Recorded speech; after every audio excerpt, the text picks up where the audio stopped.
Now we're gonna continue our wisdom talk every Sunday on the theme of Buddha teaching in the modern world. And today I will share with you this interesting topic.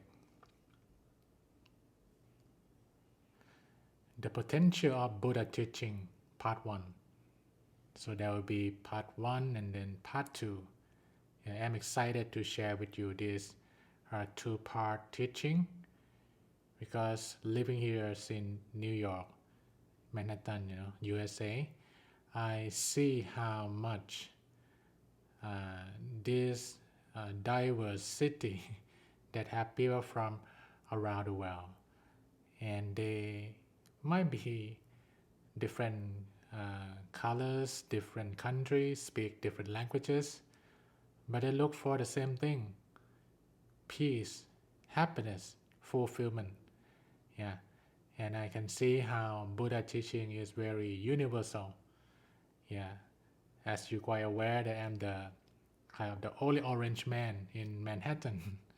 So they get used to now the man in the orange robe walking in the Central Park, and then many ones of them, when they see me, they like put their hands up like a why or pay respect. They know I'm a Buddhist monk, and they smile. So let's explore this week and next week what is the potential of Buddha teaching to enhance humanity and possibly make a better world for us all. So in this two-part teaching, this week we're going to touch on key characters of Buddha teachings. And then we're going to move to artificial intelligence, AI versus spiritual intelligence, SI. And next Sunday, we're going to share on the heart of Buddha teaching.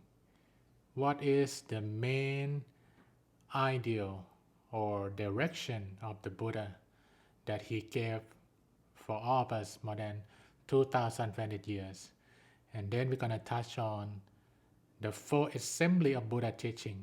Buddha talk about this four group of people that he said is like a backbone. These are the key pillar that his teaching will continue for thousands of years and benefit lots and lots of people even after his passing. So we're gonna have that interesting discussion this week and then next week. We start from this key characters of Buddha teaching. Why Buddha teaching has a great potential to not only Buddhists but to anyone around the world who seek for peace, happiness, wisdom.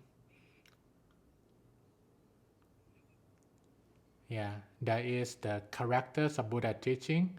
In original Pali term, we call this Dhamma. You might be confused with Dharma. If you joined Daily Mind Travel before, you might hear it already. Dharma, D-H-A-R-M-A, that's Sanskrit. Dhamma, this is Pali, D-H-A-M-M-A, Dhamma. And this is our tradition, Theravada. And from Thailand, we received this tradition from Sri Lanka. And we still use that. Pali start in India in the Buddha time is a spoken language, but it's what recorded as the continued legacy in Sri Lanka and then spread to Southeast Asia. There are the set of characters of Buddha teaching, about 6-7 of them, and today I picked the most interesting one, 3 character of Buddha teaching.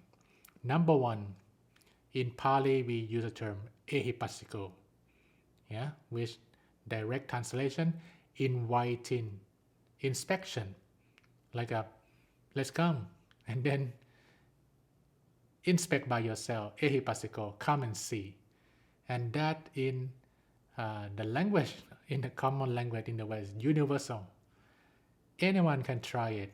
You are Buddhist, you are not Buddhist, come. Anyone can come and then inspect it work or doesn't work. Prove by yourself. And that leads to the second character that very similar to the scientific inquiry, Pachatang, directly experience.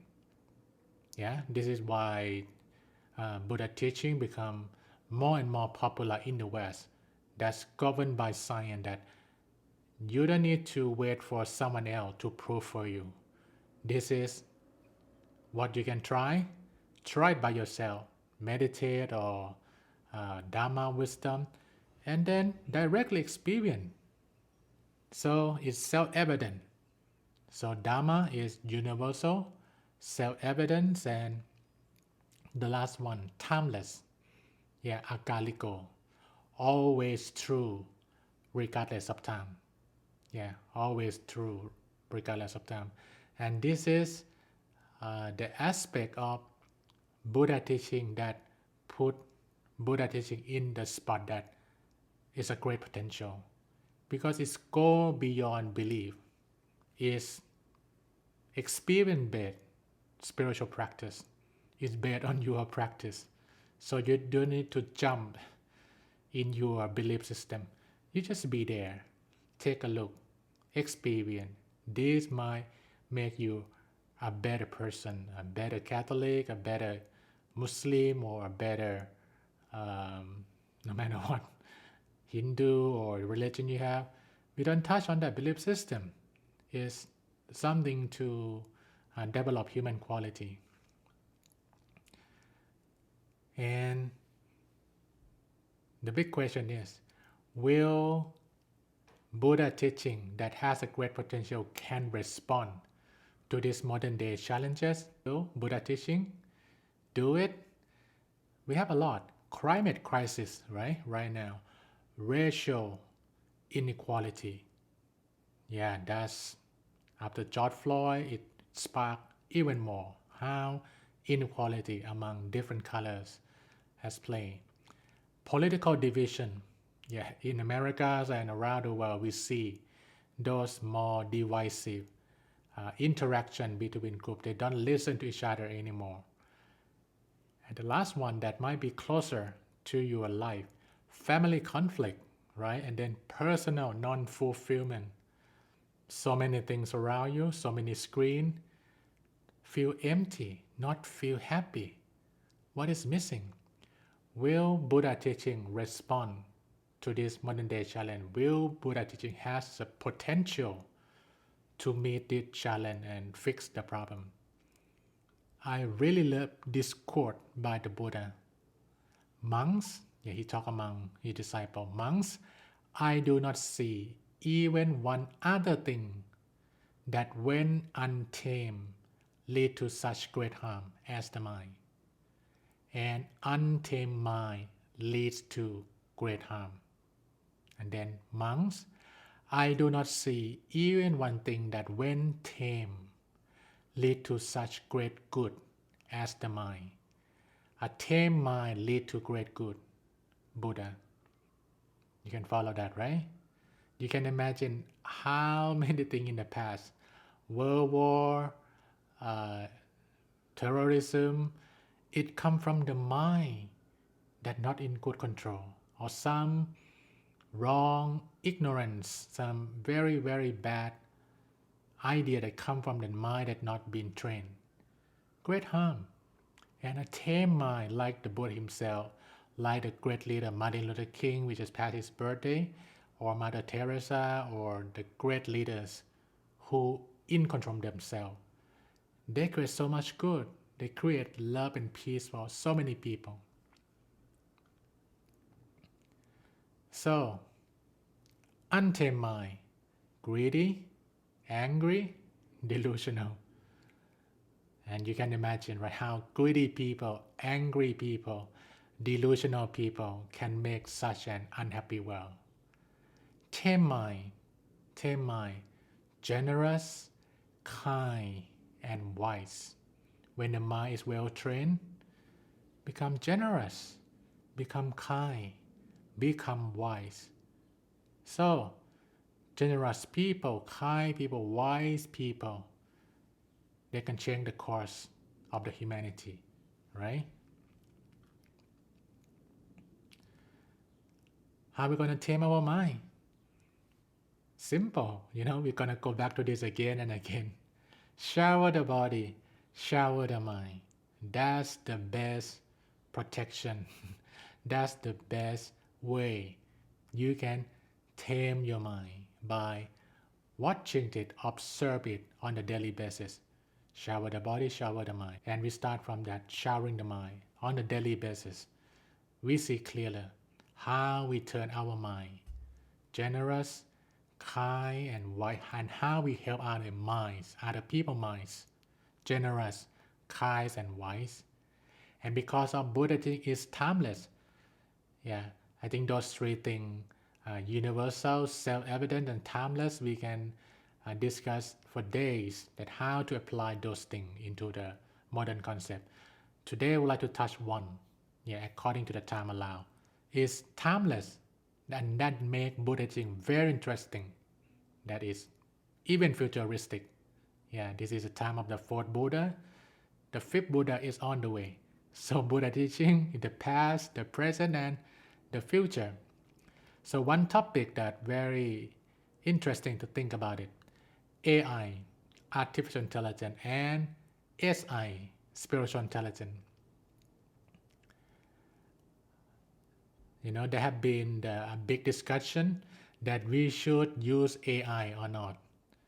And some remarkable figure that we know quite well, Stephen Hawking, the late Stephen Hawking, or now the richest man in the world, Elon Musk, said, wow, you're gonna summon the devil.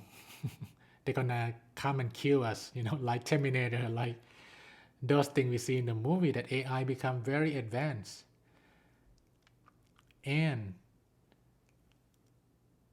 I watched one kind of documentary about AI, the rise of AI, and this is the guy who like a top trees in the world on developing the field of AI, Professor Joshua Benkyo. He taught at University of Montreal in Canada on Department of Computer Science, and he's the top trees in the world who developed with the era AI for decades, long time. Now, all the big company, big government use AI. And then the interviewer asked him, do you think what Elon Musk and Stephen Hawking talk about AI gonna come and kill us is possible? And this is kind of the founding group. He said he don't think so. The threat that it's already happening, and we don't know yet. He said AI one day will be very advanced, and AI will understand love. He said, understand compassion, and if we are the one who deal with AI, can have that quality, maybe AI can imitate or learn from us. Very interesting, right? That he like a super scientific man, and he talk about spiritual intelligence, love, kindness, compassion, that we need to maintain that as a human being. But the misuse of AI, he said, is already happened in the fraud, fake news election, pay the big money, and have a fake news attack people. This already happened. So he said, AI will turn bad and kill us. He's not so sure, but bad people misuse AI. It's already happening. So we need to be progressive on spiritual intelligence to cope with the rise of AI. Make sure that good human, that generous, kind, and wise, right? Not greedy, angry, delusional, will utilize AI in a bad way. We need to make sure that those two will be in the hand of generous, kind, wise people.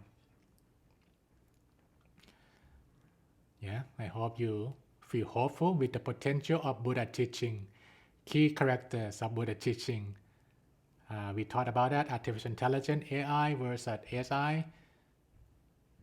Next Sunday, we're going to touch on, yes, now we see that, wow, Buddha is very modern and we need it more than any other time in the world, that the science so advanced, and then spiritual part need to kind of hand in hand with that advancement and make sure human will be in the good shape, in the good readiness to help humanity We're going to talk more. What is the key Buddha teaching that will guide the way? And who can really contribute to that potential Buddha teaching? So thank you very much for spending this time every Sunday with some Buddha teaching in the modern world. See you again next week for part 2. Thank you.